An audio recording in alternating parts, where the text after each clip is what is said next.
As we walk with Jesus through Holy Week, we come to Monday.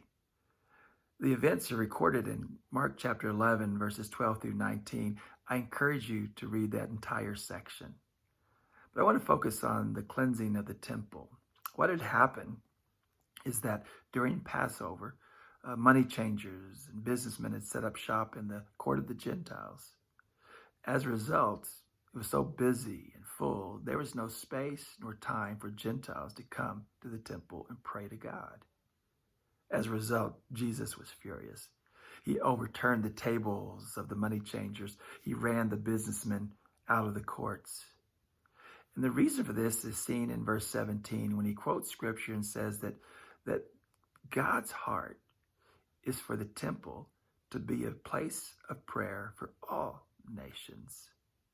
We see God's heart for the Jews, the Gentiles, and also corporate worship. He wanted them to gather together. Corporate worship was important then, and it is now. But unfortunately, we can't gather together under the current circumstances. So all the more during this time, during Holy Week, we need to develop a place and a time to be set apart for prayer and worship. Don't let the business dealings of our lives or other things squeeze out that time and place for worship, but set aside a time to come and worship Him.